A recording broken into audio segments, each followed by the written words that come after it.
Welcome to the National Park Service Suffragist Story Map.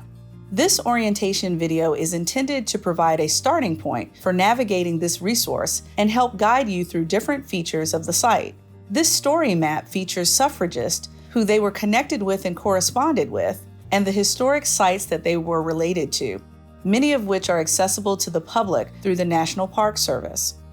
We have put all of this on a map as a way for people to learn and explore, and as a jumping-off point for their own research and exploration. The map is not only a means to visualize how people were connected and the geographic reach of their activity, it's also an intuitive way to discover new people and places of interest to visit.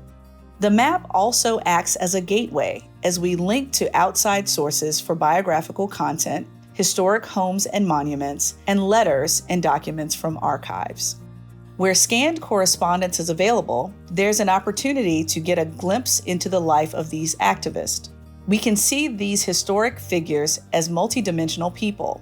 These letters can show us memorable quotes and radical ideas, alongside well wishes to a friend's family and the everyday details that are required to organize people, resolve disputes, raise funds, and push the movement forward.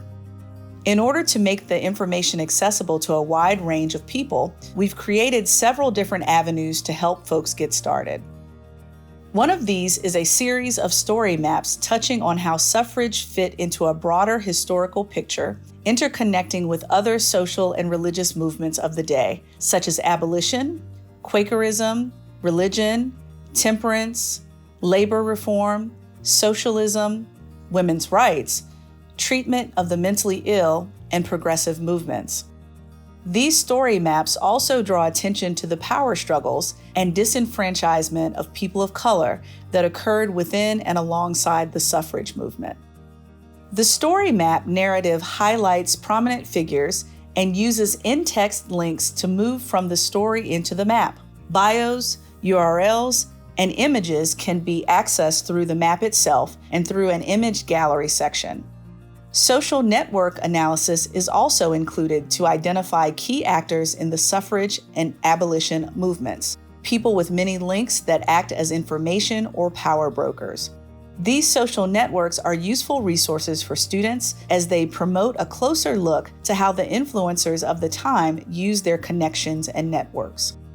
The centerpiece of this resource is the Suffrage Network Map, which allows users to discover activist and historic sites, view connections between people, and access biographical information, archival collections, and scanned correspondence. On the map, it is fascinating to see the vast correspondence network between suffragists and with other people that maybe weren't technically suffragists, such as physicians or politicians, but helped to push the movement along. At first glance, the network can appear overwhelming, but it's actually very accessible. The many people, historic sites, connections, and how they are all intertwined is a testament to the span of this network. This is still growing and will continue to grow via outreach and crowdsourcing. To show you how it works, let's take a closer look at Emily Howland to start identifying relationships and looking for correspondence. Emily Howland was a women's rights activist. After the split in the suffrage movement, Howland attended meetings of both the National Women's Suffrage Association and the American Women's Suffrage Association. She was also an abolitionist, advocate for the temperance movement, a philanthropist supporting African American education, and opened her own school. She's a great example of how suffragists were very active in the major issues of the day. The search zooms us into Emily Howland's primary location, an area that was formerly known as Sherwood, now Aurora, in New York. Emily Howland is highlighted, and we can see her nearby niece Isabel Howland, another women's rights activist, and explore some of the historic sites that are associated with the Howland family. If we click on Emily, we can filter the people and historic sites that she is connected to. Emily Howland is very well connected. Zooming out, we can really see how far her reach was both here and abroad.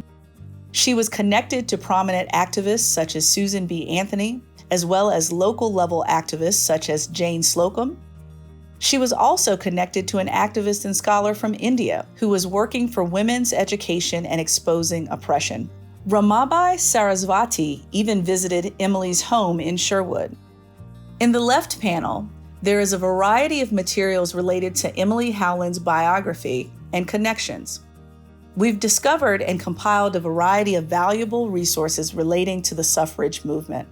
Archival resources give a detailed summary of letters where we can learn more about different conventions attended, successfulness of the women's suffrage movement, and learn even more about Howland. The scanned letters give us a glimpse into Howland, what she was talking about or what she found important, and brings her to life.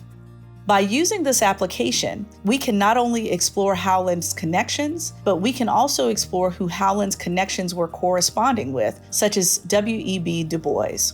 As we learn more about the stories and people that we have already heard of, we also discover new information about people and connections we didn't know even existed. We found that the access this tool provides to original correspondence and other archival materials has a way of transporting you back 100 years or more.